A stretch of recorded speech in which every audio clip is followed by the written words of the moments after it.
उडेरोलाल मां खे ख़बर ॾींदा हलूं त अक़िलती मामलनि वारे सूबाई वज़ीर ज्ञानचंद ईसराणी झूलेलाल अमर उडेरोलाल जे पैदाइश वारे हंधि नसरपुर दरगाह जे बहाली जो ऐलान करे छॾियो आहे। ज्ञानचंद ईसराणी मीडिया सां ॻाल्हाईंदे चयो त नसरपुर दरगाह हिंदू बिरादरी लाइ मुक़दस जॻह आहे। हिन चयो त नसरपुर दरगाह लाइ ईंदड़ माली साल में 30 मिलियन रुपयनि जी स्कीम शामिल कई वेंदी। अक़िलती मामलनि वारे खाते पारां साईं अमर उडेरोलाल दरगाह ते 30 मिलियन रुपयनि जी लागत सां मुख़्तलिफ़ तरक़ियाती स्कीमनि जो इफ़्तिदा कयो, जंहिंमें दरगाह जे अंदरें ऐं ॿाहिरें हिसे में पेवर ब्लॉक जो कमु, ज़ाइरीन लाइ 2 हाल, चइनी पासनि जी दीवार जी टाइल्स जो कमु शामिल आहे। सूबाई वज़ीर ऐलान कयो त दरगाह लाइ 50 केवी सोलर सिस्टम जी स्कीम जी बि मंज़ूरी ॾिनी वई आहे, जंहिं ते मरहलेवार कमु शुरू कयो वेंदो। सूबाई वज़ीर चयो त पीपी खां सवाइ मुल्क में अक़िलत बिरादरी जी अहसासनि ऐं जज़्बनि जी तर्जुमानी कंदड़ का बि सियासी पार्टी न आहे। हिन चयो त अक़िलती बिरादरी जी ख़िदमत असांजे लाइ इबादत आहे। चेयरमैन बिलावल भुट्टो ज़रदारी जी ख़ासि हिदायतनि ते अक़िलत बिरादरी जे मुक़दस जॻहियुनि ते सवें तरक़ियाती मनसूबनि ते कमु करे रहियो आहियां। मां ज़ाती तौर ते मंदरनि, आश्रम, शमशाननि, घाटनि, गुरुद्वारनि ऐं ॿियनि हंधनि ते तरक़ियाती स्कीमनि जी निगरानी करे रहियो आहियां। मटियारी ज़िले ख़ासि करे शेड्यूल कास्ट हिंदू बिरादरी जी भलाई लाइ 30 मिलियन रुपयनि जूं 8 स्कीमूं मंज़ूर कयूं वयूं आहिनि, जिन ते जल्द कमु शुरू कयो वेंदो। तक़रीब में शिलूमल,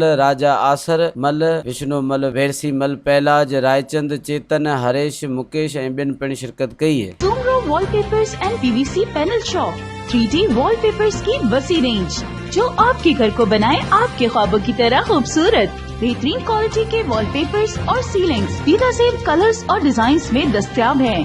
हैदराबाद, लतीफाबाद, कासमाबाद, जामशोरो, मीरपुर खास के साथ सिंध के मुख्तलिफ शहरों में सर्विस मौजूद है। हर किस्म के 3D वॉलपेपर्स और सीलिंग्स लगवाने के लिए अभी राब्ता करें। कॉन्टैक्ट रांझन अली सोमरो। व्हाट्सएप 0333370786, 03333702 तालिब हुसैन 031713109060।